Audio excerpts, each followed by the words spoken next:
Bismillahirrahmanirrahim. Anhum. Saya akan mulai ikhwah. Abu Bakar ini beliau berada atau berasal dari suku yang masyhur, ya. Suku beliau adalah suku Taim, ya, dari kabilah yang masyhur di Arab, termasuk suku yang banyak memimpin peperangan, suku-suku yang banyak orang-orang yang pintar di situ, orang-orang yang kaya, suku yang punya peradaban yang bagus. Kabilah Taim bin Murrah bin Ka'ab ini, ya, mereka juga dulu waktu di Mekah di zaman jahiliyah khusus mengurus masalah diat.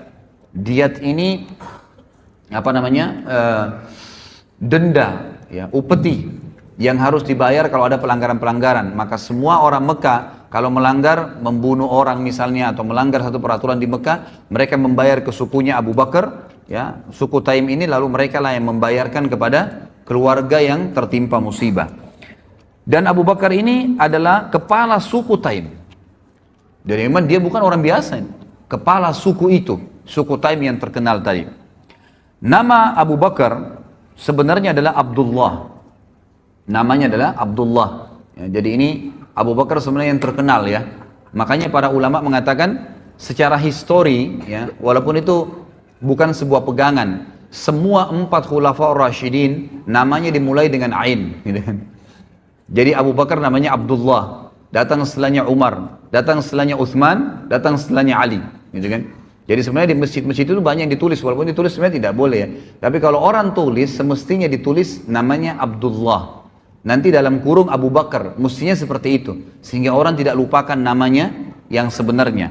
Namanya ada Abdullah bin Abi Kuhafa. Abi Kuhafa ini nama ayahnya. Ya, nama ayahnya. Ya. Uthman bin Amir. Uthman ibn Amir. Dan saya mohon maaf, pernah saya sampaikan di salah satu pengajian saya, sudah diupload di YouTube. Saya keliru pada saat mengatakan, dan semoga Allah ampuni saya pada saat itu, ya. Saya sempat mengucapkan Abu Kuhafa tidak sempat masuk Islam, gitu kan. Padahal sebenarnya Abu Kuhafa sempat masuk Islam, dan ada riwayat sahih yang saya temukan bahwasanya Abu Kuhafa di akhir hidupnya di pembebasan kota Mekah sempat digendong oleh Abu Bakar, lalu Abu Bakar menuntunnya di depan Nabi SAW untuk syahadat, dan dia sempat Islam, ya, radhiyallahu anhum ajma'in. Dan ini memang karena saya kemarin kekurangan informasi, tapi insya Allah semoga Allah ampun. Dan ini bukan aib, ikhwah, ya.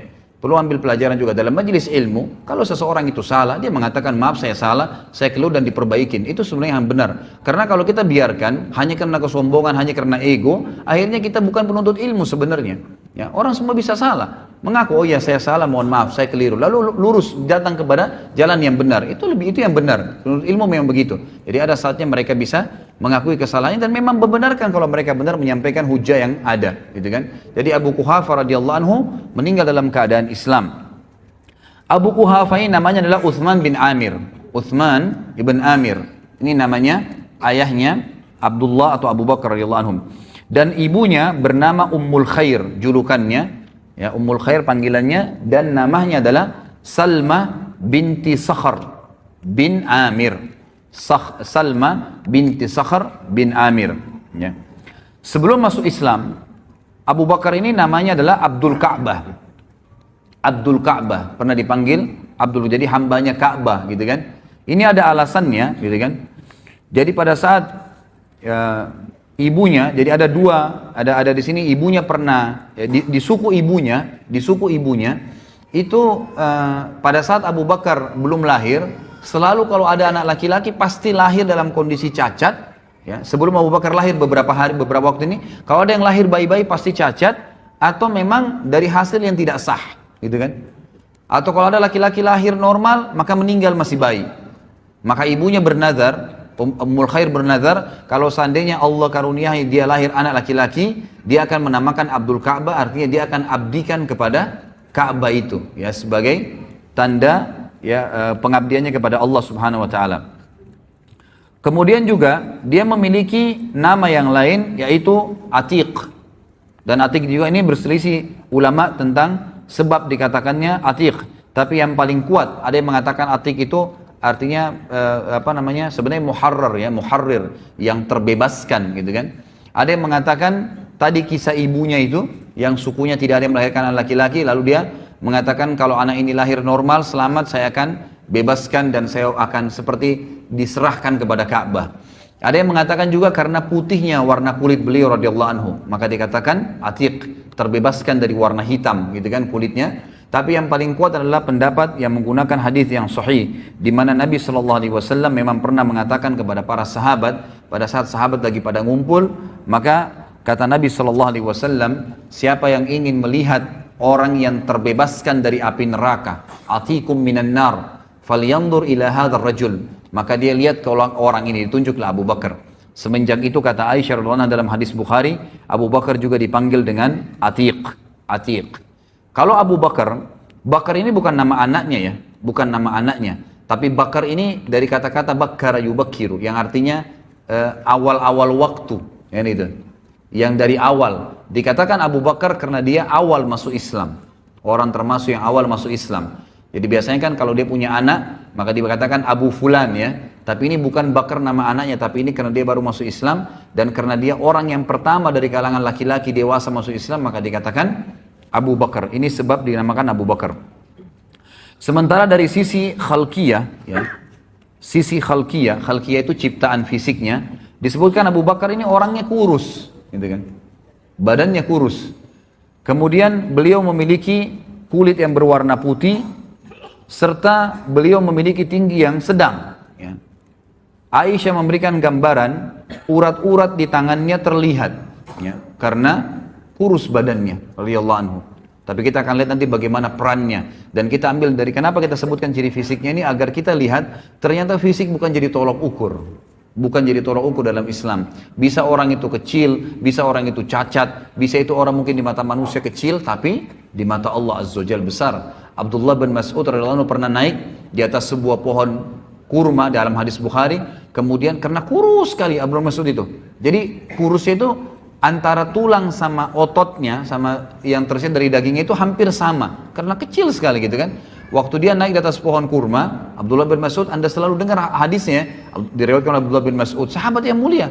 Kita mungkin tidak tahu fisiknya, ternyata kurus sekali. Dia naik di atas sebuah pohon, ikhwas sekalian, kemudian ada angin menyingkap bajunya. Ya, sedikit kelihatan betisnya, maka para sahabat sempat tertawa spontan, bukan niat ingin mengolok ya, karena tiba-tiba lihat orang kok kurus sekali gitu, mereka tertawa. Lalu Nabi SAW, itu dari situ Nabi SAW mengatakan, apakah kalian tertawa dengan dua betisnya Ibnu Mas'ud? Demi zat yang ubun-ubunku dalam genggamannya, maksudnya demi Allah, dua betisnya Ibnu Mas'ud di timbangan hari kiamat lebih berat daripada gunung Uhud.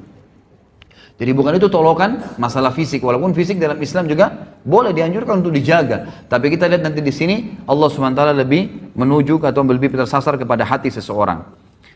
Abu Bakar adalah seorang pedagang. Kalau keterampilan beliau adalah pedagang yang sangat mahir, dan beliau memang tinggal di sebuah lokasi ya di Mekah itu yang memang lokasi itu seperti umumnya sekarang ya, dia ada seperti komplek gitu ya.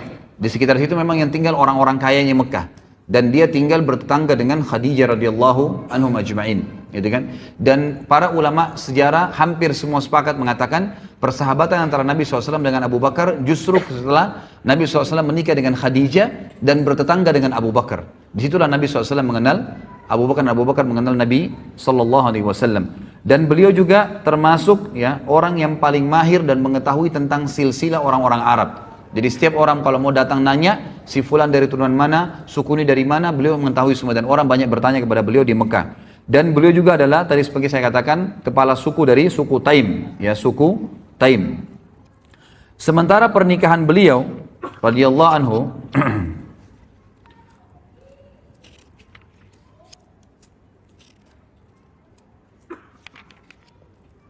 pernikahan Abu Bakar radhiyallahu anhu itu ada dua wanita yang dinikahi di masa jahiliyah dan ada dua yang dinikahi di dalam Islam, gitu kan?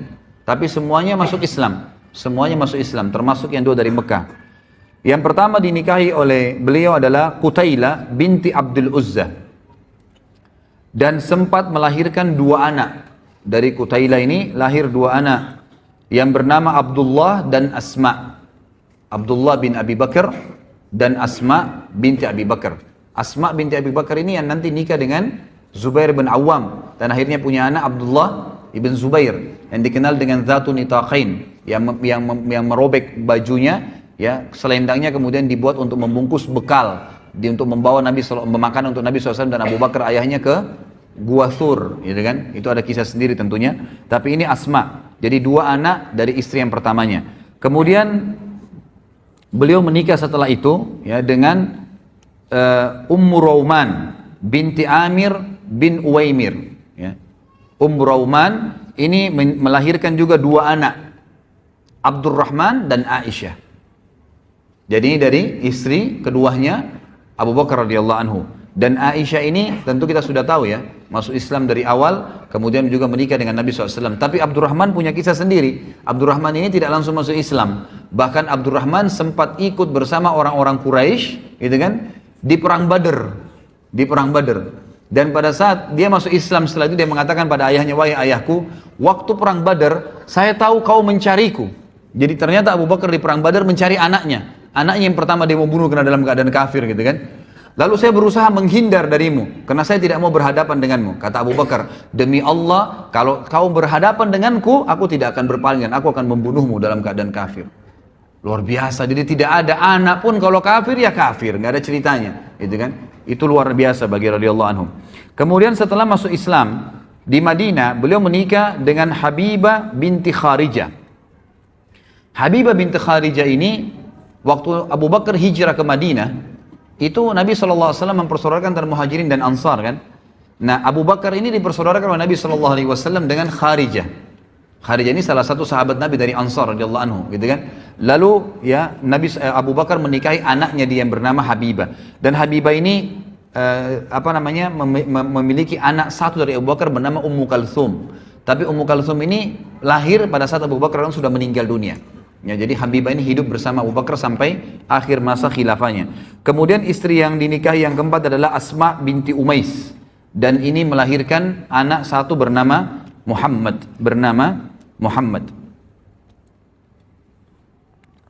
Sekarang kita masuk kepada julukan. Ya. Kenapa beliau diberikan Siddiq? Ya, apa sebabnya dapat julukan Siddiq? Ya.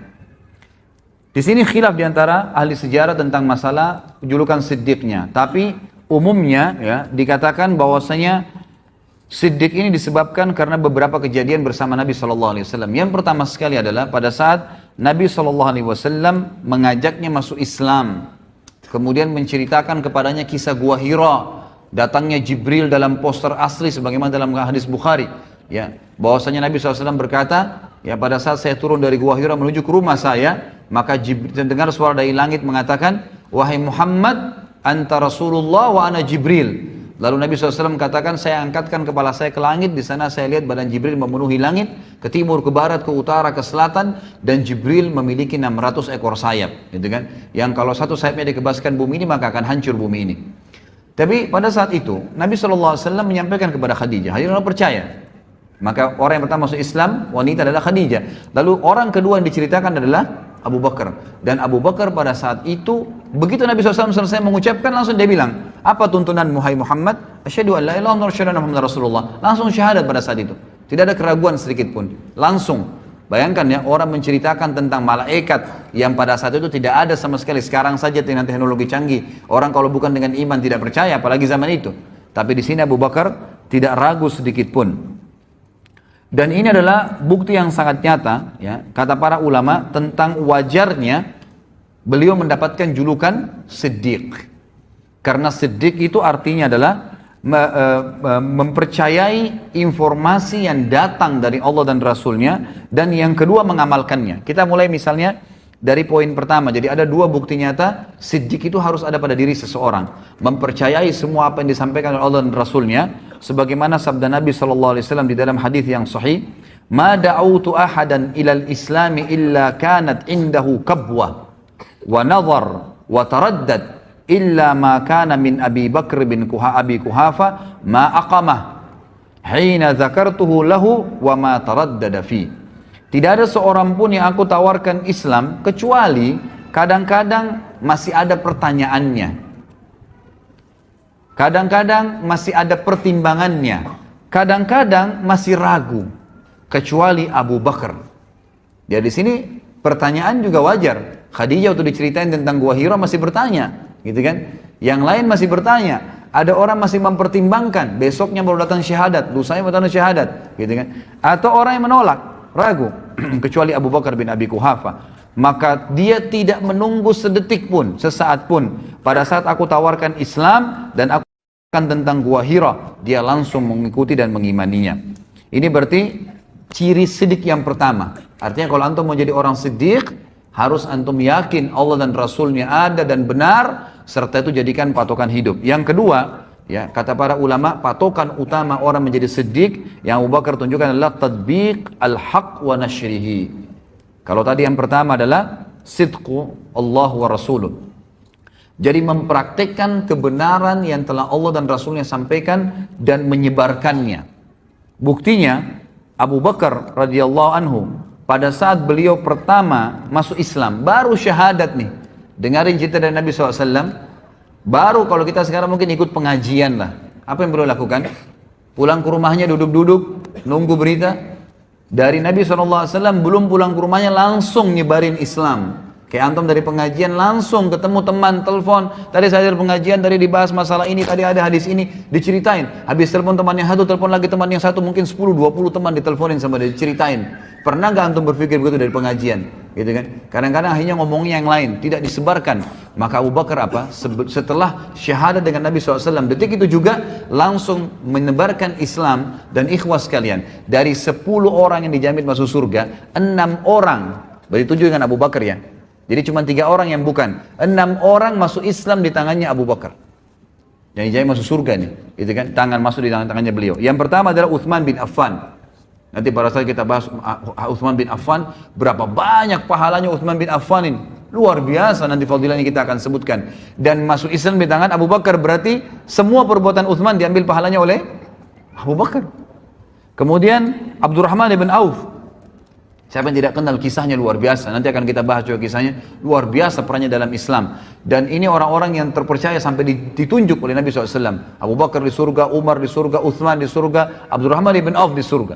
Ditunjuk gitu kan, karena perilakunya. Kemudian Talha bin Ubaidillah juga termasuk yang masuk surga.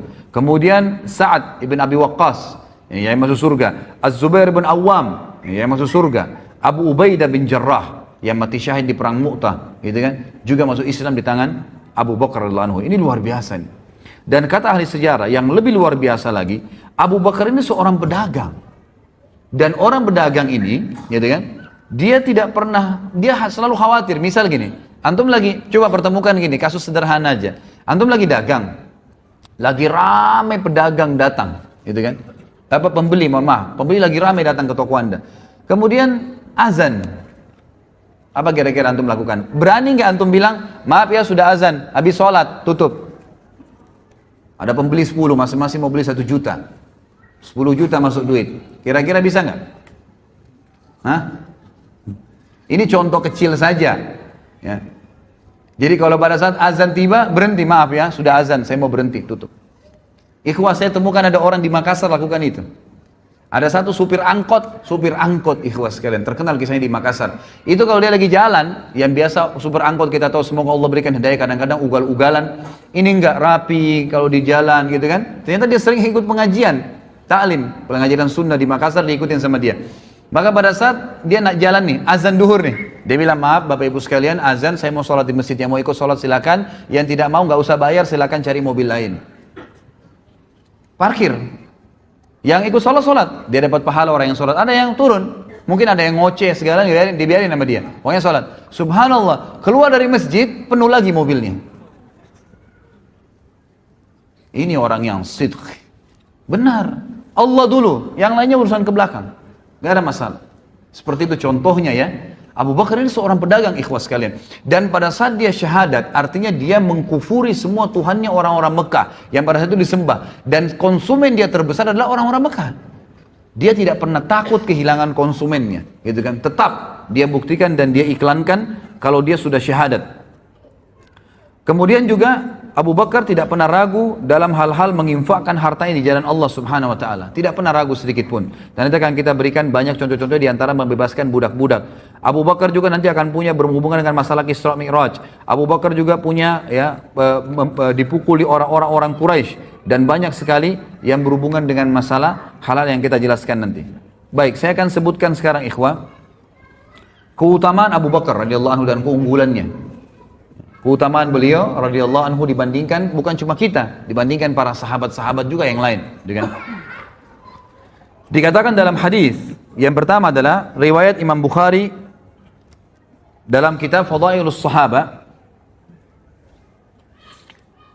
dari Abu Sa'id Al-Khudri radhiyallahu anhu, ia berkata Rasulullah SAW bersabda, inna min amannin nasi alayya fi suhbatihi wa malihi Aba Bakar walau kuntu muttakhidan khalilan ghaira rabbi lattakhadtu Aba Bakar walakin ukhuwatul islami wa mawaddatuh la yabqayanna fil masjid babun illa sudda illa babu Abi Bakar.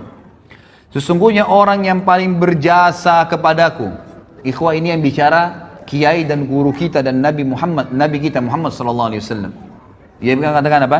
Sesungguhnya orang yang paling berjasa kepadaku dengan persahabatan dan hartanya adalah Abu Bakar, yang oleh orang-orang Syiah dikafirkan. Di mana Nabi sallallahu alaihi wasallam, perhatikan bedanya antara perkataan Nabi SAW dengan orang-orang Syiah. Kata Nabi SAW, sesungguhnya orang yang paling berjasa kepadaku dengan persahabatan dan hartanya adalah Abu Bakar. Seandainya aku boleh mengangkat seorang kekasih, aku boleh mencintai orang berlebihan, ya, selain Tuhanku, niscaya aku akan memilih Abu Bakar sebagai khalil, kekasih pilihanku. Akan tetapi yang dibolehkan dalam Islam adalah persaudaraan. Ini di halaman 118 ya, yang pegang bukunya. Dan kasih sayang tidak tersisa, tidak boleh. Ini akhir hadis ini disebutkan pada tahun ya 10 Hijriah.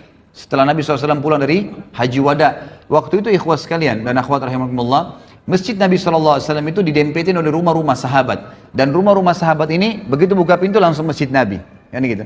Semua itu.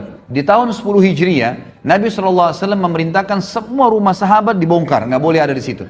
Kalau mau diwakafin buat masjid silakan. Kata Nabi SAW, semua pintu yang menuju ke masjid, rumah yang hadap masjid langsung dempet, semua harus dikosongkan. Kecuali rumahnya Abu Bakar. Abu Bakar saja yang boleh, yang lain tidak boleh.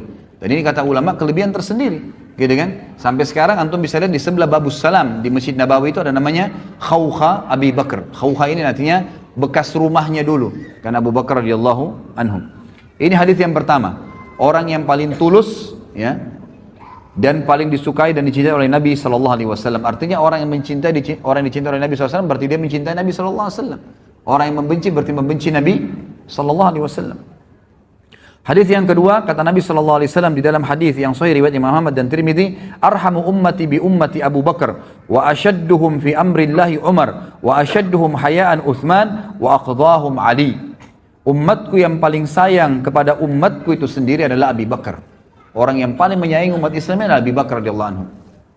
Kemudian orang yang paling kuat dalam mempertahankan agama Allah adalah Umar. Dan orang yang paling memiliki rasa malu dari umatku adalah Uthman. Dan juga orang yang paling menguasai peradilan, yang paling adil dalam berhukum adalah Ali. Dan hadis ini sudah saya sebutkan tadi, hadis yang sahih, gitu kan. Kemudian juga disebutkan oleh Nabi SAW di dalam hadis yang diriwayatkan oleh Imam Ahmad, Tirmidzi, Ibnu Hibban dan disahihkan oleh Syekh Albani.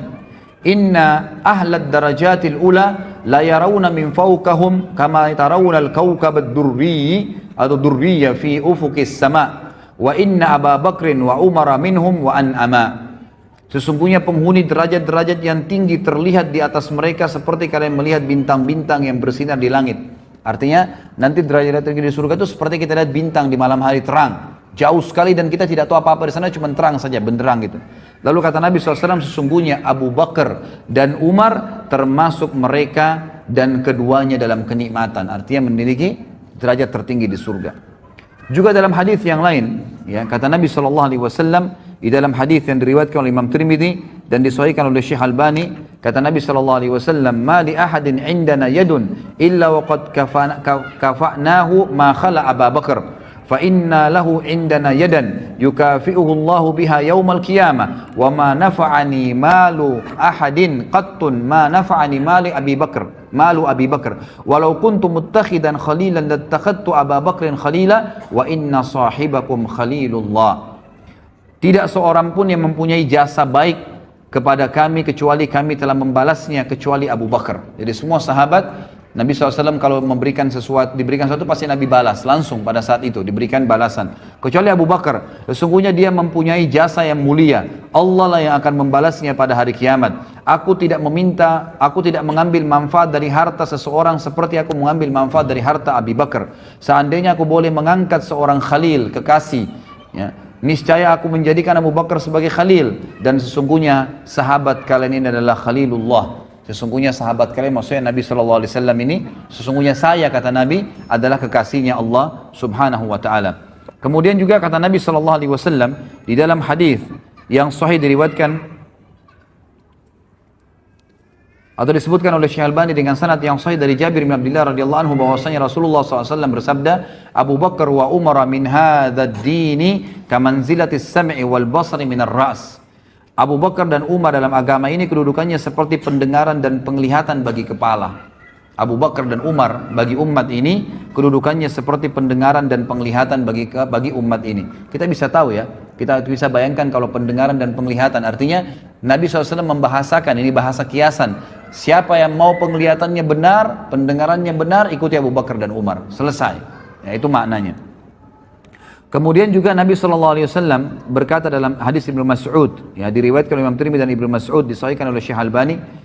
Ibnu Mas'ud berkata radhiyallahu anhu bahwasanya Rasulullah SAW bersabda, iktadu billadaini min ba'di min ashabi Abi Bakar wa Umar. Teladanilah dua orang setelah peninggalku nanti, ya, dari sahabatku, itulah Abu Bakar dan Umar. Jadi banyak sekali penyampaian dari Nabi SAW seperti ini. Kemudian juga hadis yang lain, Nabi SAW dalam hadis diriwayatkan oleh Imam Tirmidzi dalam Kitabul Manaqib dan Syekh Albani juga menyebutkan dalam sahihnya, dalam silsilah hadis sahihah, bahwasanya Ali radhiyallahu anhu, ya, berkata, suatu hari aku bersama Nabi, aku melihat Nabi SAW, ya, bahwa pada suatu hari Nabi SAW melihat ke arah Abu Bakar dan Umar dan aku sedang berada di sebelahnya. Ini halaman 121 ya. Maka beliau bersabda, hadani, Nabi SAW bersabda dan Ali mendengarkan. Ali ini yang selalu ditokohkan satu-satunya oleh orang-orang Syiah. Kalau ahli sunnah menokohkan Ali dan semua sahabat radhiyallahu anhum ajma'in, gitu kan. Tapi ini bantahan terhadap mereka.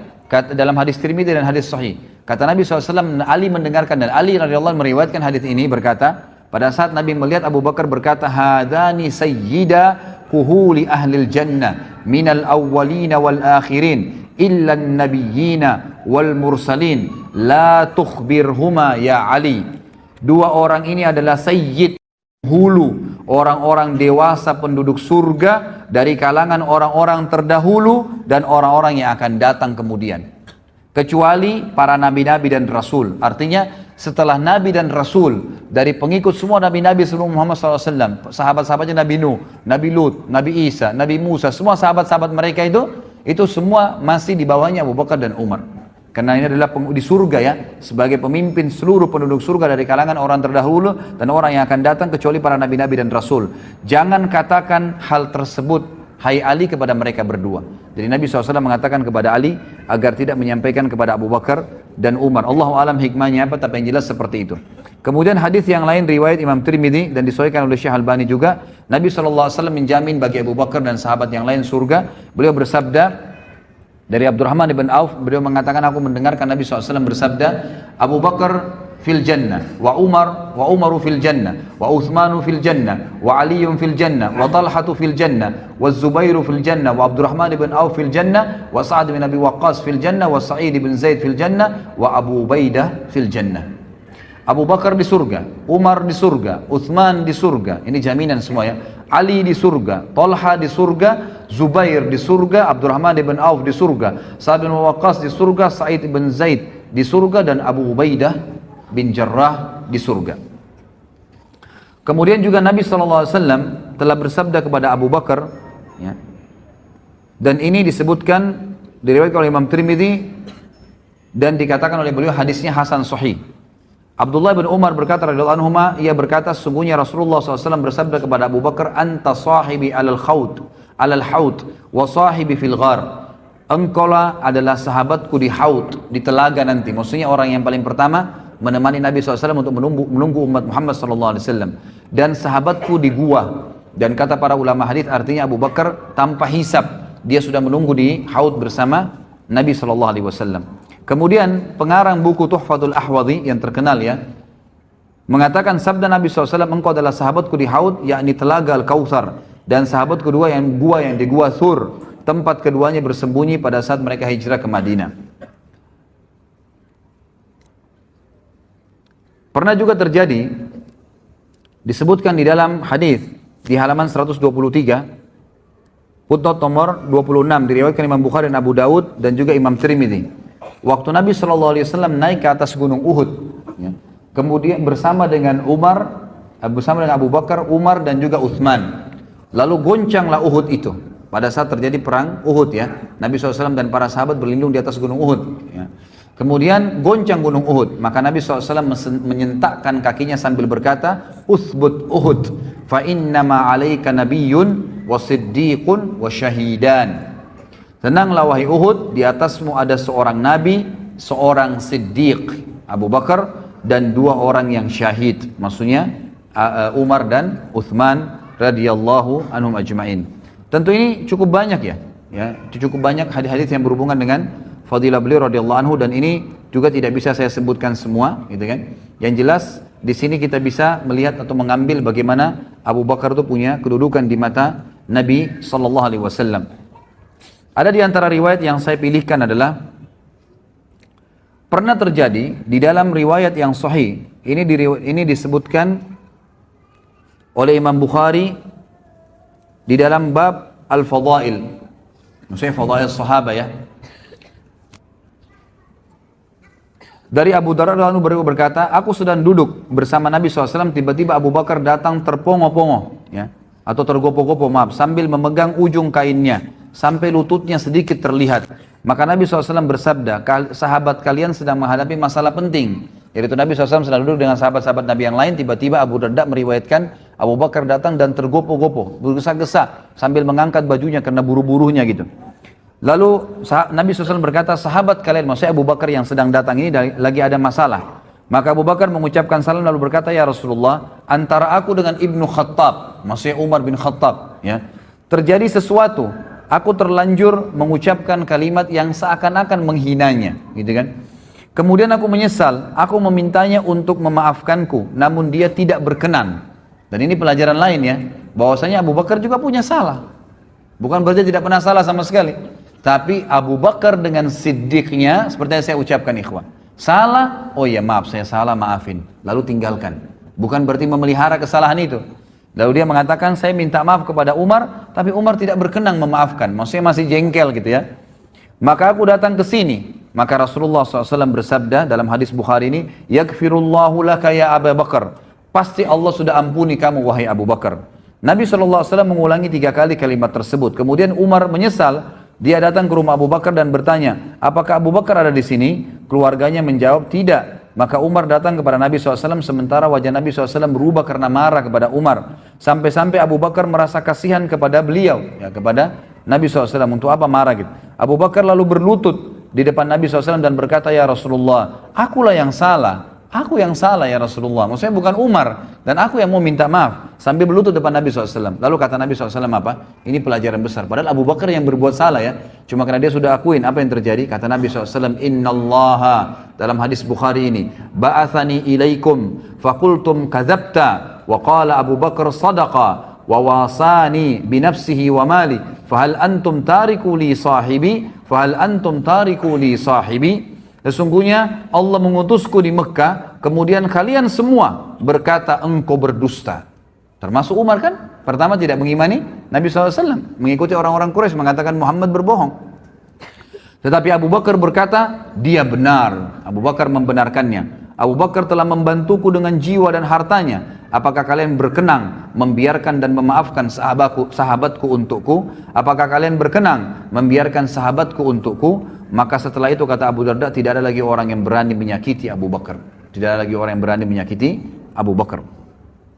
Kemudian yang tadi saya katakan ikhwah, ini sedikit saya tambahkan masalah masuk Islamnya Abi Quhafah. Riwayatnya disebutkan ya dengan sahih oleh Imam Ahmad dan Abu Ya'la dan Ibnu Hibban, dan disahihkan oleh Syekh Al-Albani dalam silsilah hadis sahihah.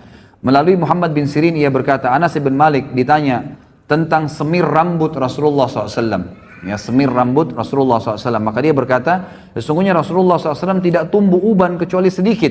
Maksudnya Nabi tidak pernah menyemir rambutnya. Akan tetapi Abu Bakar dan Umar sepeninggal beliau telah mewarnai rambut keduanya dengan henna dan khatam. Maksudnya warna yang warnanya coklat kemerah-merahan. Anas berkata, Abu Bakar membawa ayahnya Abu Kuhafa kepada Rasulullah SAW pada hari pembebasan kota Mekah. Abu Bakar menggendongnya hingga dia meletakkannya di depan Rasulullah SAW. Maka Rasulullah SAW berkata kepada Abu Bakar, seandainya engkau membiarkan orang tuamu di rumah, niscaya kami akan datang kepadanya. Maksudnya Nabi SAW bilang kepada Abu Bakar, gak usah kamu repot-repot gendong ayahmu, kamu panggil saya akan datang Abu Bakar, gitu kan? Biarin dalam rumah, di rumahnya. Hal itu beliau katakan untuk menghormati Abu Bakar sallallahu alaihi wasallam. Maka Abu Kuhafa masuk Islam sementara rambut dan jenggotnya putih seperti pohon, ya, di sini disebutkan taghamah, ya, sebuah pohon yang memang sering daunnya pun, bunganya pun putih. Maka Rasulullah SAW bersabda, ubahlah keduanya, tetapi jangan dengan warna hitam. Jadi hadis ini sebenarnya menyebutkan tentang masalah bolehnya mewarnai selain putih ke warna selain hitam. Boleh merah, boleh warna yang lain yang kira-kira tidak menyolok, tapi yang dipakai bukan Umar adalah henna. Henna ini warna coklat kemerah-merahan. Allahu alam, ini yang dibolehkan. Tapi di sini juga pelajaran besar, ternyata Abu Kuhafa telah masuk Islam, dan di sini juga perannya Abu Bakar dalam bersegera, ya, menyelamatkan kedua orang tuanya. Jadi ikhwah dan akhwat yang orang tuanya masih dalam keadaan kufur, jangan tunda, terus dakwain, terus doain, dan berusaha sampai Abu Bakar menggendong ayahnya yang sudah tua di hadapan Nabi SAW untuk syahadat. Kemudian juga Abu Bakar adalah orang yang paling dicintai, sebagaimana Amr bin As disebutkan dalam hadis riwayat Muslim dan Tirmidzi. Amr bin As ini sahabat Nabi yang terkenal sekali, ya, pakaiannya selalu bersih, tampan orangnya, selalu wibawa. Orang kalau lihat suka sekali Amr bin As, gitu kan? Dia yang ditunjuk oleh Umar bin Khattab menjadi membebaskan Mesir, Afrika, dan menjadi gubernur di Mesir, gitu. Amr bin As ini, saking setiap ketemu dengan Nabi SAW, ikhwah, selalu Nabi ajak ngomong, selalu ngobrol. Jadi Amr bin As ini mengira dialah orang yang paling dicintai. Dan ini termasuk bahasan dalam akhlak Nabi SAW. Nabi selalu bermuamalah dengan orang, siapapun sama semua, gitu, sama semua. Sampai orang itu mengira dia orang yang paling dicintai. Amr bin As dengan bangga berkata, ya Rasulullah, aku ingin bertanya pada anda, depan sahabat-sahabat yang lain nih. Dia pikir karena selama ini muamalahnya Nabi khusus gitu sama dia. Lalu dia bilang, siapa orang yang paling anda cintai ya Rasulullah? Kata Nabi SAW, Aisyah, ya, istrinya. Lalu kata sahabat, kata Amr bin As, bukan ya Rasulullah, laki-laki maksud saya, gitu kan? Langsung kata Nabi SAW, ayahnya, maksudnya Abu Bakar. Jadi di sini Amr bin As sempat terkagetkan, dia pikir dialah selama ini orang yang paling dicintai oleh Nabi SAW. Abu Bakar, ikhwah, satu-satunya orang yang mendapatkan jaminan akan masuk dari 8 pintu surga dan akan dipanggil namanya hari kiamat dan didengar oleh seluruh orang. Sebagaimana disebutkan di dalam hadis riwayat Imam Bukhari dan Muslim. Kata Nabi SAW dari Abu Hurairah anhu, man anfaqa zawjaini min syai'in minal asya'i fi sabilillah du'iya min abwabil jannah. Ya Abdullah hadha khair. Wa man kana min ahli salati du'iya min babis salah. Wa man kana min ahli jihadi du'iya min babil jihad. Wa man kana min ahli sadaqah du'iya min babis sadaqah. Wa man kana min ahli siyami du'iya min babis siyam wa babir rayyan. Ya.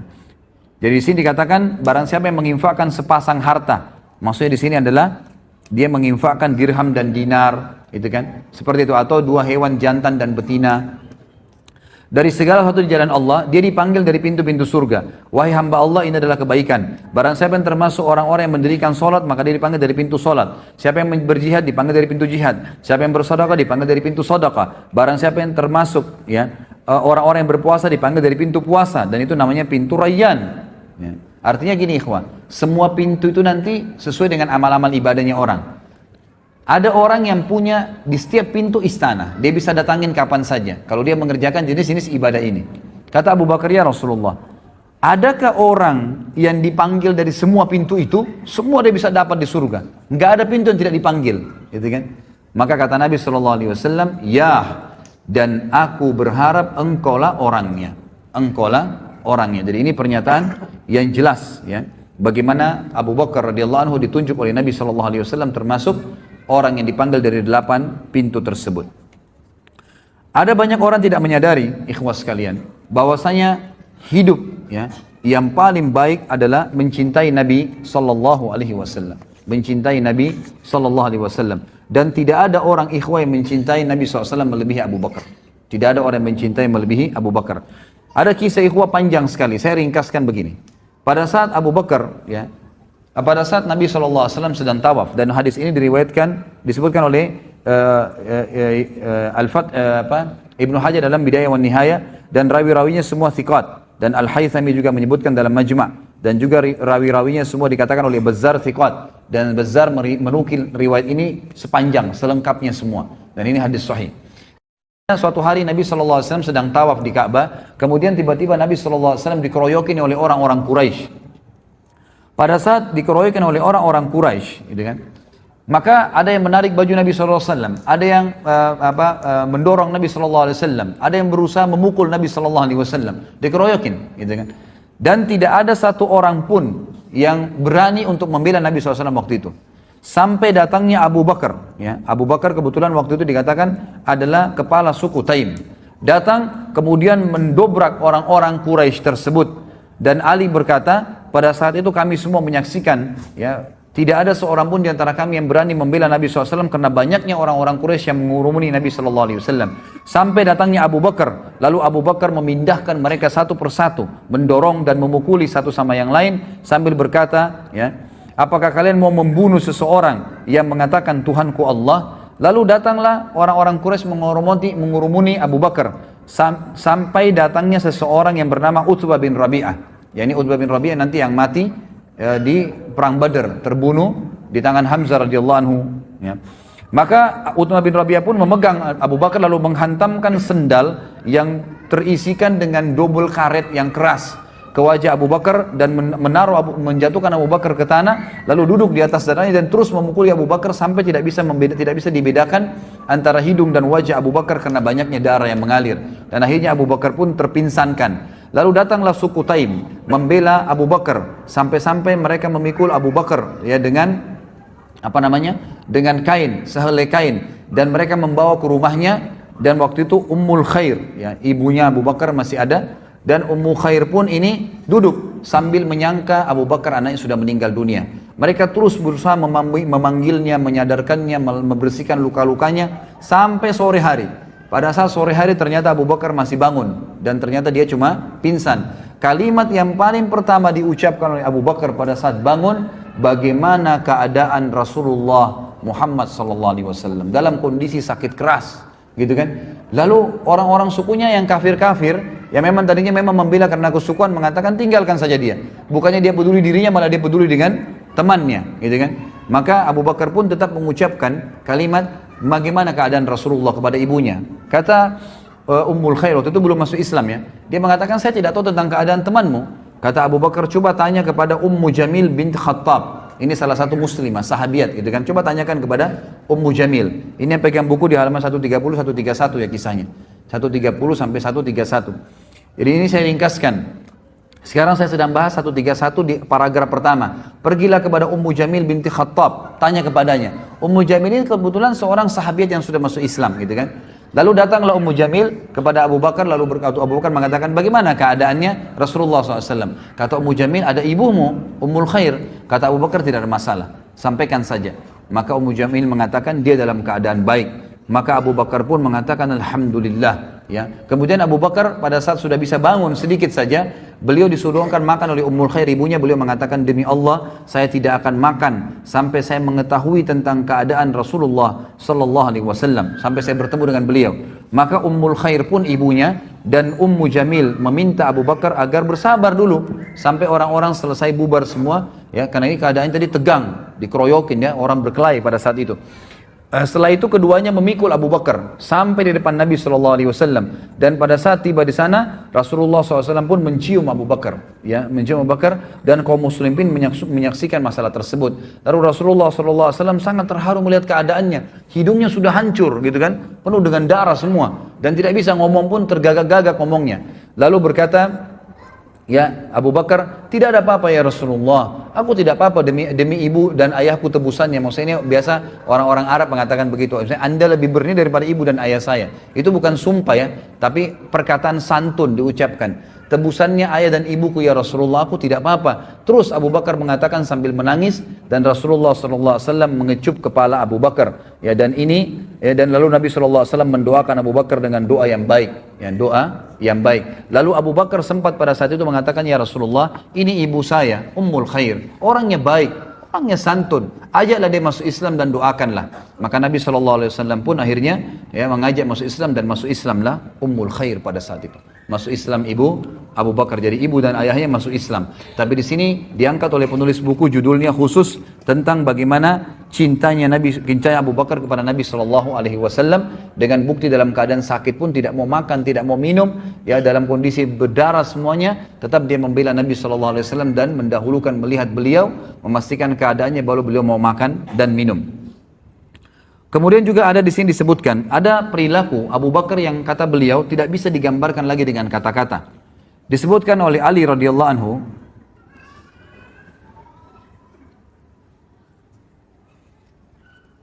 riwayat ini disebutkan dalam Tarikh Khulafa halaman 37. Athar, ya, sebuah athar yang sahih.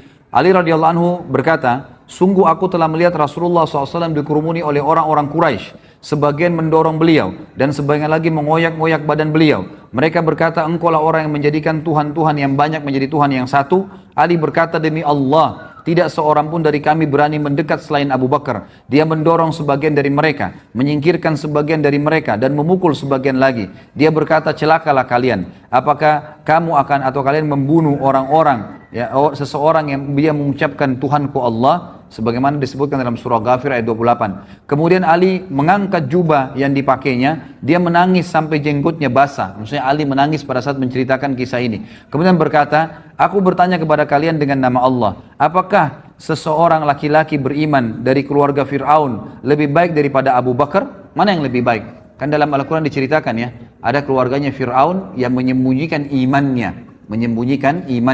Tapi itu dianggap orang yang beriman pada saat itu.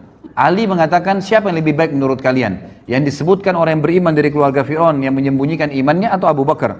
Mereka terdiam. Maka Ali berkata sambil menangis, mengapa kalian tidak menjawabku? Demi Allah, satu saat saja, maksudnya kalau kita sekarang sedetik saja, dari Abu Bakar lebih baik daripada 1000 waktu-waktu atau saat dari laki-laki yang beriman dari keluarga Fir'aun. Laki-laki itu menyembunyikan imannya, sementara Abu Bakar mengumumkan imannya. Abdullah bin Umar juga berkata, pada saat Nabi SAW sedang berada di halaman Ka'bah, Uqbah bin Abi Mu'aid datang lalu mencengkram pundak Rasulullah SAW dan melilitkan kainnya di leher Rasulullah SAW. Dia mencekik beliau dengan kuat. Maka datanglah Abu Bakar, dia mencengkram pundak Uqbah dan menyingkirkannya dari Rasulullah SAW sambil berkata, dan ini turun menjadi ayat.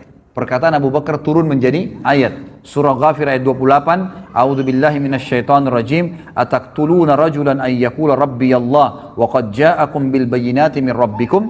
Apakah kalian mau membunuh seorang laki-laki yang berkata Rabbku adalah Allah, padahal sungguh dia telah datang kepadamu dengan bukti-bukti yang nyata dari Rabb kalian.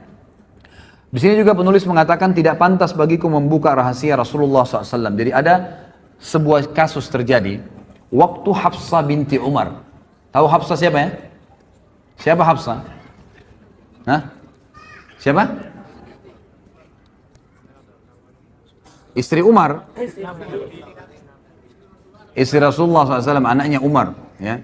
Hafsah binti Umar, salah satu ummahatil mu'minin, itu janda dia. Waktu suaminya meninggal, namanya Khunais ibn Huzafa As-Sahmi. Ini salah satu sahabat yang mulia dari Madinah, ya, yang meninggal dunia, wafat di Madinah pada saat itu. Dia dari Mekah tapi meninggal di Madinah. Lalu Umar berkata, mohon maaf tadi sebelumnya riwayat yang saya katakan kisah tentang Abdullah bin Umar menceritakan itu, turunnya surah Ghafir ayat 28 itu footnote-nya diriwayatkan Imam Bukhari, ya. Kemudian yang sekarang ini adalah kisah Hafsah binti Umar. Waktu meninggal suaminya, Khunais bin Huzafa As-Sahmi, maka Umar berkata, aku menemui Uthman bin Affan dan aku menawarkan kepadanya untuk menikahi Hafsah. Dan dia menjawab, aku akan fikirkan. Beberapa malam kemudian Uthman datang menemuiku dan berkata, saat ini aku belum niat untuk menikah lagi. Jadi di sini kita ambil pelajaran, ikhwah. Umar bin Khattab nanti kita bahas di masa hidupnya beliau. Beliau juga sangat faham dan beliau menjalankan bahwasanya orang soleh itu kesolehannya bisa terwariskan kepada anak turunannya. Ya, jadi bisa mewariskan kepada anak keturunannya. Dan ini dilakukan, ini difahami oleh para sahabat sehingga mereka saling menikahkan satu sama yang lain. Umar menikahkan nanti anaknya dengan Nabi Shallallahu Alaihi Wasallam. Abu Bakar menikahkan anaknya dengan Nabi Shallallahu Alaihi Wasallam, gitu kan? Kemudian Umar menikahi anaknya Ali. Ali dinikahkan dengan anaknya Nabi Shallallahu Alaihi Wasallam dan seperti itu. Uthman menikah dengan kedua anak perempuan Nabi SAW. Jadi memang ini menikahkan anak perempuan dengan orang soleh. Ini satu hal yang luar biasa dalam agama, harus difahamin. Waktu Hafsah jadi janda, selesai masa iddahnya, Umar sudah keliling. Dan Umar bukan datang kepada anak-anak muda. Waktu itu Hafsah, kata ahli sejarah, masih muda. Umurnya masih, ya mungkin 20-an tahun, 22 tahun, masih muda. Umar bin Khattab bukan cari anak-anak bujang, anak-anak muda dari sahabat. Didatangi Uthman bin Affan yang waktu itu sudah punya istri, gitu kan. Dan sudah punya anak. Dan memang dia sudah berumur, tapi datangi. Kenapa? Karena kesolehannya Uthman. Dan Uthman menolak waktu itu, mengatakan saya tidak punya hajat. Lalu Umar pun berkata, aku mendatangi Abu Bakar As-Siddiq. Lalu aku berkata, jika engkau berkenan, aku akan menikahkan kamu dengan Hafsah. Dan ini juga riwayat ini menjelaskan ikhwan. Riwayat ini hadis sahih ya. Ini diriwayatkan, disebutkan di dalam Sahih Bukhari. Ya. Imam Bukhari dilihat di footnote nomor 41 ayat halaman 134. Ya. Di sini ulama mengatakan bukan aib seorang ayah menawarkan anak perempuannya kepada orang saleh, gitu kan? Itu bukan aib. Sebagaimana bukan aib juga seorang muslimah, mukminah menawarkan dirinya kepada orang yang mukmin, tapi dengan cara-cara syar'i. Sebagaimana wanita mukmin yang menawarkan dirinya kepada Nabi Sallallahu Alaihi Wasallam. Karena memang mengejar iman itu satu poin yang penting ya, satu poin yang penting. Jadi itu boleh kita kejar. Jangan terbalik. Kita sekarang mengejar orang-orang malah yang rusak. Ya, mohon maaf yang tiap hari telanjang, tiap hari dipegang oleh laki-laki, itu dikejar oleh laki-laki kita sekarang. Dianggap karena ini cantik, ini segalanya dan seterusnya. Seakan-akan orang mukmin tidak ada yang cantik. Ini keliru. Ya kan gitu. Ini pemahaman yang keliru. Dari sini kita bisa lihat bagaimana boleh seorang mengejar iman dari orang yang lain. Maka Abu Bakar pun, kata Umar, terdiam. Dan aku ya lebih baik menerima perkataan jawaban dari Abu Bakar daripada Abu Bakar diam. Maka saya pun merasa tersinggung Umar waktu itu. Kenapa kok diam? Minimal seperti Uthman mengatakan saya nggak bisa misalnya gitu kan. Tapi dia diam. Lalu beberapa malam kemudian ternyata datanglah lamaran Nabi SAW kepada Hafsah. Lalu Umar pun menikahkannya. Di hari pernikahan Nabi SAW dengan Hafsah, Abu Bakar baru berkata kepada Umar begini. Apakah kamu tahu, wahai Umar, bukankah kau sudah tawarkan Hafsah kepada saya? Kata Umar, benar. Apakah kamu tahu kenapa saya diam? Kata Umar, tidak. Kata Abu Bakar apa? Yang menghalangiku untuk memberikan jawaban kepadamu atas permintaanmu itu adalah karena aku mengetahui bahwasanya Rasulullah SAW telah menyebut nama Hafsah. Tidak pantas bagiku membuka rahasia Rasulullah SAW. Seandainya Rasulullah SAW tidak berkenan, niscaya aku yang akan menerima tawaranmu. Jadi di sini jelas Abu Bakar radhiyallahu anhu bukan tidak mau menikahi Hafsah, tapi tidak mau mendahului Nabi SAW karena Nabi sempat menyebutkan namanya Hafsah pada saat meninggal. Nabi tidak bilang saya akan nikahi Hafsah, tidak. Cuma mengatakan Hafsah kesihan, meninggal suaminya. Maka Nabi SAW, maka Abu Bakar tidak mau mendahului Nabi SAW. Kalau Nabi tidak nikahi, barulah dia nikahi. Kita lihat kemudian bab yang lain ikhwah sekalian adalah infak Abu Bakar di jalan Allah Subhanahu Wa Taala. Mungkin mohon maaf kalau ikhwah tidak keberatan dan akhwat, kalau seandainya azan duhur nanti, ya, dan anda tidak buru-buru, kita lanjutkan setelah sholat duhur, ya, karena memang ini masih ada beberapa poin-poin. Kalau ada yang punya hajat mendesak, tidak ada masalah meninggalkan tempat, tapi kalau enggak, saya berharap kita tuntaskan materinya. Kita masuk ke poin yang lain adalah infak Abu Bakar di jalan Allah Subhanahu Wa Taala. Infak Abu Bakar di jalan Allah Subhanahu Wa Taala disebutkan dalam hadis, ya, diriwayatkan oleh Imam Bukhari, disebutkan oleh Tabarani dalam Kitabul Al-Kabir dari Ibnu Abbas dan dihasankan oleh Syekh Albani. Kata Nabi SAW, ma ahadun a'lamu indi yadan min Abi Bakar wasani binafsihi wa mali wa angkahani ibnatah. Tidak ada seorang pun yang lebih besar jasanya kepadaku daripada Abu Bakar. Dia telah membantuku dengan jiwa dan hartanya, tambah lagi dia menikahkanku dengan putrinya. Maksudnya Aisyah radhiyallahu anha. Tentu Umar bin Khattab tadi menunggu Nabi SAW yang melamar. Tapi ini enggak, Nabi SAW yang dinikahkan oleh Abu Bakar dengan anaknya Aisyah. Kemudian dikatakan juga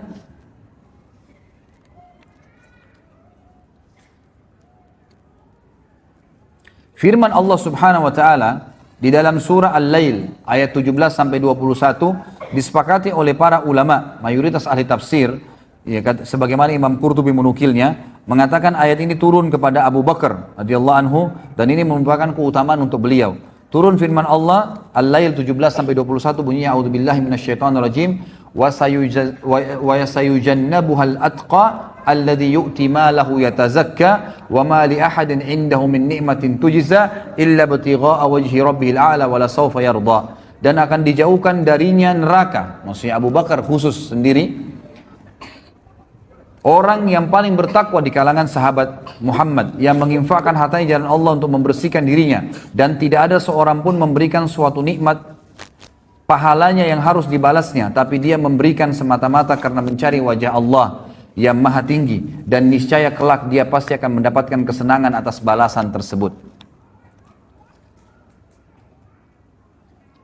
Umar bin Khattab juga mengatakan di dalam hadis riwayat Abu Daud di halaman 137 bahwasanya pada saat Nabi SAW memerintahkan sedekah, maka aku mengumpulkan hartaku, dan hari ini dia berkata aku coba mendahului Abu Bakar karena selama ini Abu Bakar selalu mendahuluiku, maka aku pun membawa setengah hartaku.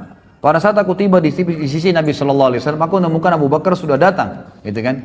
Lalu aku mengatakan, ya Rasulullah, ini setengah hartaku, aku infakkan di jalan Allah. Kata Nabi SAW, baik yang kamu lakukan, baik yang kamu lakukan, tapi Abu Bakar telah mengalahkanmu.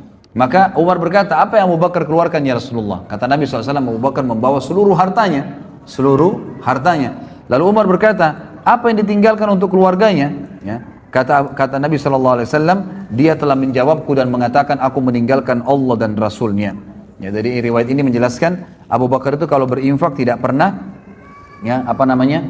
menghitung-hitung ya. Dalam arti kata apa yang sedang ada di tangan. Misal gini, antum lagi datang penawaran untuk bantuan. Ini cirinya Abu Bakar ya. Misal kita mau nyumbang sesuatu. Pada saat datang permintaan, ya, misalnya fakir miskin minta sesuatu, tolong bantu saya belum makan, saya butuh 10.000 rupiah, misalnya disebutin. Maka 10.000 itu dikasih langsung. Begitu cirinya. Jadi apa yang dia miliki dikasih semua. Pada saat itu bukan diambil semua yang dia miliki dan dia tabung pun tidak. Di rumahnya, dimanapun, tapi yang dia siapkan pada saat itu langsung dikasih semua oleh Abu Bakar, itu cirinya, gitu kan. Jadi ada kesalahpahaman kadang-kadang dengan ikhwah, seakan-akan Abu Bakar menghabiskan semua, karena disebutkan dalam beberapa riwayat yang lain yang sahih, Abu Bakar masih punya kebun-kebun, punya pendapatan-pendapatan dari penjualan, gitu kan, yang ada. Jadi bukan seluruh harta diambil, dijual pun semua kebunnya, enggak. Tapi yang ada siap pada saat itu, pada hari itu semua dikeluarkan di jalan Allah Subhanahu Wa Taala. Abu Bakar juga dinafikan oleh Nabi SAW dari beliau, ya, kesombongan, dan dipastikan beliau tidak sombong dalam hidupnya. Sebagaimana kita sudah jelas hadis ya yang sahih, dan hadis ini diriwayatkan Imam Bukhari. Abdullah bin Umar berkata radhiyallahu anhu bahwasanya Rasulullah SAW bersabda, man jarra thawbahu khuyala lam yandurillahu ilaihi yaumal qiyamah. Siapa yang menjulurkan pakaiannya karena sombong, niscaya Allah tidak akan melihat kepadanya pada hari kiamat. Lalu Abu Bakar berkata, wahai Rasulullah, kadang-kadang saya kalau lagi sholat ya, atau saya lagi jalan, maka baju saya melorot, ya, sarung saya ya, pakaian bawah saya melorot karena kurusnya beliau radhiyallahu anhu. Maka Nabi SAW mengatakan, memastikan, innaka lasta tasna'u dzalika khuyala. Sesungguhnya engkau tidak termasuk orang yang melakukan karena kesombongan. Jadi dalil ini memang sahih riwayat Bukhari, tapi banyak orang salah faham ikhwah dan akhwat sekalian. Mereka mengatakan tidak ada, ini menandakan orang kalau isbal, celananya atau pakainya di bawah mata kaki, nggak apa-apa, yang penting tidak sombong. Ini salah pemahamannya. Dan ini sudah kita jelaskan di dosa-dosa besar. Anda bisa lihat di YouTube dosa besar saya lupa berapa, tapi yang jelas membahas tentang masalah isbal. Jadi ada hadis yang melarang, ya, mengatakan semua yang di bawah mata kaki adalah di api neraka, itu umum, sombong atau tidak. Dan juga ada hadis yang mengatakan 3 orang yang paling berat sisanya hari kiamat adalah termasuk orang yang musbil, gitu kan. Ini tidak disebutkan karena sombong. Kalau sombong, maka double dosanya. Selain masuk neraka, juga Allah akan murka kepadanya. Allah akan murka kepadanya sebagaimana dijelaskan dalam hadis Bukhari. Jadi hadis ini tidak boleh dijadikan hujah bahwasanya tidak apa-apa orang isbal, yang penting tidak sombong. Keliru, gitu kan. Ini keliru, dan ini ada panjang lebar sudah saya jelaskan, bisa dilihat di YouTube. Abu Bakar radhiyallahu anhu selalu di depan dalam mengerjakan kebajikan ikhwah. Tidak pernah menunda. Jadi pada saat ada kesempatan apapun, orang lagi minta, kadang-kadang syaitan bisikin kita itu masih kuat, itu anak pinjaman, itu begini, minimal kita nggak infak. Pokoknya siapapun yang minta kasih dulu pada saat itu, kecuali ahli maksiat kita tidak berikan bantuan. Di dalam hadis yang sahih disebutkan perilaku Abu Bakar yang sangat mulia. Diriwayat Imam Bukhari, diriwayatkan Imam Bukhari, kata Nabi SAW, saya langsung baca terjemahannya saja karena melihat waktu. Siapa di antara kalian yang berpuasa pada hari ini? Jadi selesai Ya, pada saat itu sebagian ulama mengatakan sholat subuh. Ya, pada saat sholat subuh. Bayangkan ya, selesai sholat subuh ini terjadi, gitu kan? Kata Nabi SAW, siapa yang berpuasa pada hari ini? Abu Bakar berkata, saya. Nabi SAW bertanya, siapa ya di antara kalian yang mengantar jenazah hari ini? Abu Bakar menjawab, saya. Jadi ternyata Abu Bakar sebelum ke masjid ada jenazah yang dimakamkan sahabat dan dia menghadirinya. Kalau Nabi SAW berkata, siapa di antara kalian yang memberi makan orang miskin hari ini? Abu Bakar menjawab, saya. Ternyata pada saat menuju ke masjid ada fakir miskin lalu diberikan makanan oleh Abu Bakar. Lalu Nabi SAW, siapa di antara kalian yang menjenguk orang sakit hari ini? Abu Bakar menjawab, saya. Ternyata ya ada sahabat juga yang lagi sakit sementara menuju ke masjid. Abu Bakar mampir sebentar lalu menuju ke masjid. Jadi ini dilakukan semua sebelum sholat subuh, gitu kan? Yang luar biasa. Maka Rasulullah SAW bersabda, semua itu tidak berkumpul pada seseorang kecuali pasti dia masuk ke dalam surga. Kecuali pasti dia masuk ke dalam surga. Baik, kita tutup ikhwas sekalian sebelum duhur ini dengan peran Abu Bakar dalam masalah Isra dan Mi'raj. Ini kisah yang luar biasa. Baik ikhwas sekalian, dalam banyak riwayat, dan saya sengaja membawa ada juga Sahih Tafsir Ibnu Katsir. Buku ini juga saya sarankan ikhwan untuk dimiliki, sama penerbitnya Ibnu Katsir. Buku kita yang kita bahas ini, penerbit Ibnu Katsir ini juga, penerbit Ibnu Katsir ini Sahih Ibnu Katsir. Jadi riwayat-riwayat yang lemah, yang tidak benar mungkin sudah dikeluarkan. Jadi ini sahihnya saja. Di sini Anda bisa baca tentang tafsir surah Al-Isra ayat 1. Dan ini banyak sekali ikhwas sekalian yang tidak faham, bahkan menukil kisah yang tidak benar, seakan-akan mengatakan bahwasanya riwayat yang mengatakan ya Nabi SAW ketemu dengan Nabi Musa AS di langit itu, kemudian Nabi Musa suruh kembali lagi menghadap kepada Allah lalu diringankan dari 50 waktu sholat ke 50 ini adalah Israiliyat. Ini tidak benar. Di sini disebutkan riwayat siapa? Riwayat Imam Ahmad, riwayat Imam Muslim. Hadisnya hadis sahih semuanya, gitu kan?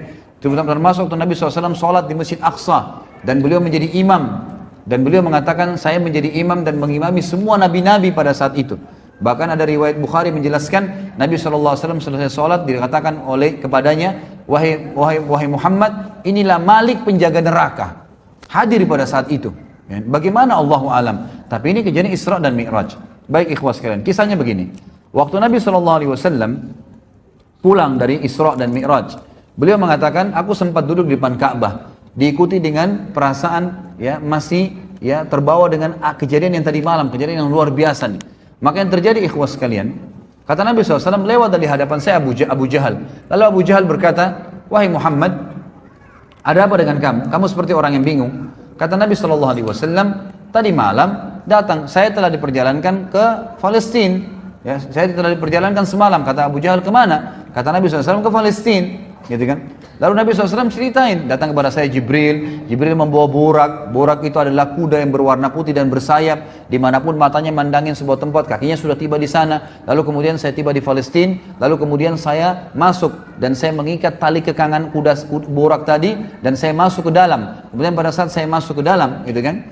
Kemudian saya temukan pada saat itu semua nabi-nabi berkumpul. Lalu kemudian saya masuk dan menjadi imam, mensolati mereka. Saya melihat Ibrahim, dan Ibrahim paling mirip seperti saudara kalian ini, maksudnya seperti beliau sallallahu alaihi wasallam. Dan saya melihat Isa yang rambutnya basah seakan-akan baru keluar dari kamar mandi. Dan saya pun melihat Musa yang berkulit kehitam-hitaman dan badannya kekar serta berbulu, ya seperti dari suku, ada satu suku Arab, saya lupa namanya, tapi disebutkan sebuah suku negara Arab, dari Jazirah Arab. Kemudian Nabi SAW menceritakan semua. Setelah itu saya dimi'rajkan ke langit. Naik langit pertama, kisahnya panjang tentunya, ketemu dengan Nabi Adam. Kemudian langit kedua Yahya dan Isa. Kemudian langit ketiga bertemu dengan Idris. Langit keempat ketemu dengan Harun. Langit kelima ketemu dengan langit keempat dengan Yusuf. Langit kelima ketemu dengan Harun. Langit keenam ketemu dengan Musa. Langit ketujuh ketemu dengan Ibrahim alaihissalam. Lalu Nabi SAW ceritakan semua sampai Sidratul Muntaha. Kemudian saya diperlihatkan begitu indahnya Sidratul Muntaha, sangat luar biasa. Kata Nabi SAW dihiasi dengan perhiasan itu seperti permata yang besarnya seperti kuping-kuping gajah. Dan kemudian Allah Subhanahu wa taala membuat Jibril berubah menjadi poster aslinya sebagai malaikat. Kemudian Allah Subhanahu wa taala ya mendatangkan ya sesuatu ke Sidratul Muntaha yang membuat semuanya menjadi terlihat indah dan tidak bisa digambarkan dengan mata. Lalu kemudian saya melihat ya cahaya yang sangat terang di mana terdengar suara Allah Subhanahu wa taala yang mengatakan, Allah Azza wa Jalla berkata kepadaku, wahai Muhammad, perintahkanlah umatmu mengerjakan 50 waktu sholat. Lalu aku pun turun. Langit ketujuh ketemu dengan Ibrahim alaihissalam. Tentu ini ada kisah panjang ya. Ketemu dengan Nabi, sempat ngobrol. Setiap Nabi ini ngobrol Nabi SAW. Diberikan salam, didoakan. Begitu terus sampai langit ketujuh gitu kan. Tapi di sini kita ringkaskan cerita waktu dia pulang setelah mengambil perintah 5 waktu sholat. Langit ketujuh Ibrahim AS tidak bicara lagi. Langit ke-6 ketemu dengan Musa. Musa bertanya, wahai Muhammad, ya, apa yang Tuhan mau perintahkan? 50 waktu sholat. Kata Musa, umatmu tidak mampu. Saya sudah praktekin pada Bani Israel. Bani Israel lebih kuat daripada umatmu tapi tidak bisa. Gitu kan? Kembalilah minta. Nabi SAW mengatakan, saya terus kembali diringankan 5 sampai tertinggal 5 waktu sholat. Dan Musa masih mengatakan berat. Lalu saya berkata, saya sudah malu dengan Tuhanku, maka saya tidak akan kembali lagi. Maka Allah SWT berfirman mengatakan, wahai Muhammad, dia 5 waktu sholat dan akan diberikan pahala 10 kali lipat. Gitu kan? Dan hadis ini hadis sahih, bisa dilihat dalam tafsir As-Surah Al-Isra, diriwayatkan oleh Imam Bukhari.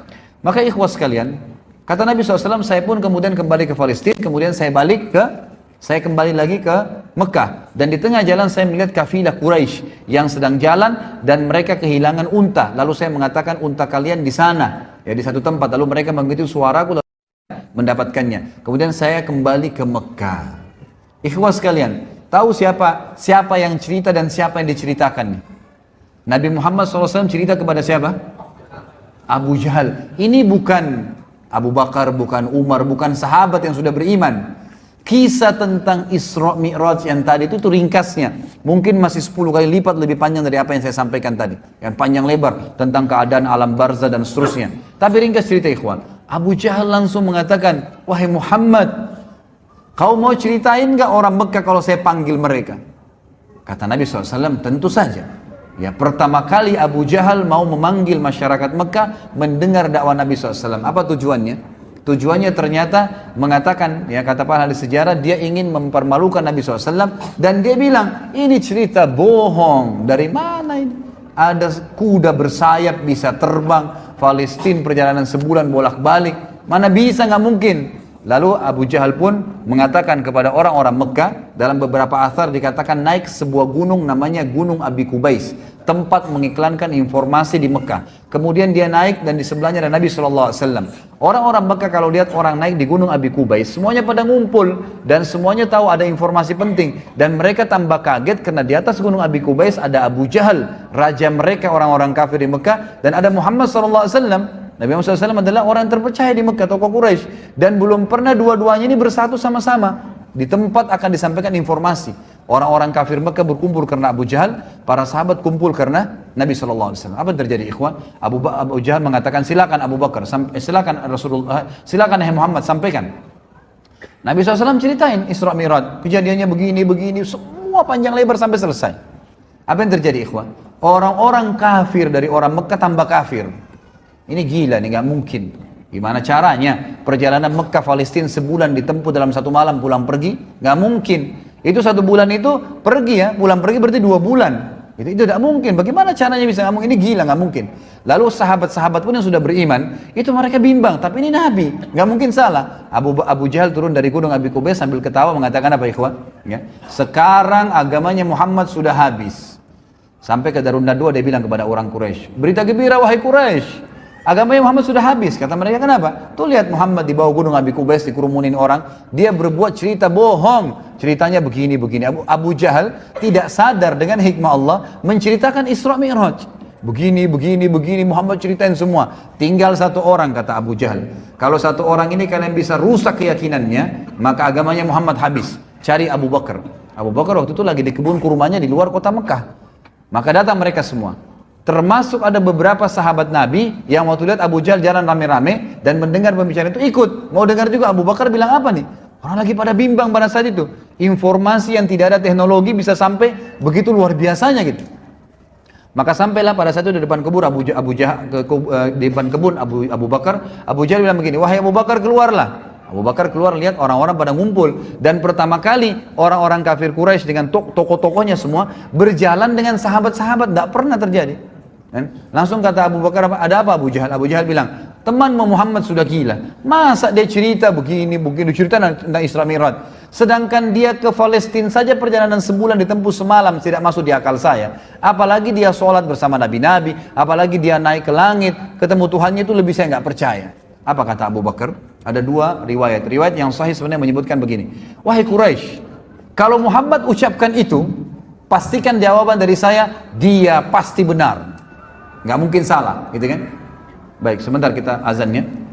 dia pasti benar. Lalu kemudian ya berkata dalam riwayat yang lain, ya riwayat Bukhari juga kata Abu Bakar, kalau aku, hai Quraisy, kalau Muhammad ucapkan dia pasti benar. Dan ditambah lagi dengan perkataan, dia telah mengucapkan kepada saya hal-hal yang dia katakan datang dari langit, turun dari langit. Saya sudah yakini, apalagi kalau cuma sekedar dia naik, sama saja. Turun dengan naik sama saja, apa bedanya? Kalau dia turun dari langit saya percaya, apalagi kalau naik, gitu kan? Tapi ada sebuah athar yang luar biasa, ikhwan. Apa kata Abu Bakar? Wahai Quraisy, kalau di depan mata saya ada sebuah tembok warnanya putih terang, dan Abu Bakar mengatakan, tidak wahai Muhammad, tidak wahai Abu Bakar, itu hitam. Maka saya akan bohongkan mata saya dan saya katakan, oh iya, mata saya yang salah, hitam. Apa yang terjadi, ikhwah? Abu Jahal teredam kekufurannya pada saat itu. Gak bisa buat apa-apa. Ternyata Abu Bakar yang dia ingin rusak keyakinannya, sudah mengatakan, kalau depan mata saya tembok putih terang, mata saya lihat putih. Muhammad bilang, enggak Abu Bakar, itu hitam. Oh iya, saya yang salah, hitam. Gitu. Jadi matanya pun dibohongkan. Ini luar biasa keyakinannya. Gitu kan, luar biasa kejujuran dengan Nabi SAW. Lalu Abu Bakar tahu ini ada masalah. Dia berkata kepada para sahabat, di mana Rasulullah SAW? Oh, Rasulullah di bawah gunung Abi Kubais, dikerumunin orang. Abu Bakar segera datang, dari jauh teriak, ya Rasulullah, sengaja teriak-teriak gitu. Orang-orang pada balik semua. Seperti di masjid ini kalau ada yang panggil saya dari belakang, pasti antum bilang, loh ini ada yang panggil, kita balik semua. Siapa orang itu?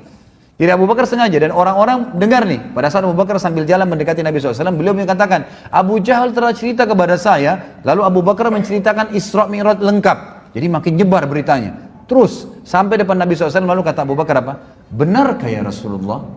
Kata Nabi SAW dengan jelas, benar wahai Abu Bakar. Abu Bakar mengucapkan ikhwan dan akhwat kalimat yang kata ulama dengan kalimat ini Islam sampai kepada kita. Kalau dia tidak ucapkan, kita tidak kenal Islam sekarang. Dia bilang apa? Anda pasti benar. Depannya orang semua. Nggak mungkin salah. Pasti benar. Semua kekufuran jadi redam pada saat itu. Sahabat-sahabat yang sudah reda keyakinannya jadi kuat imannya.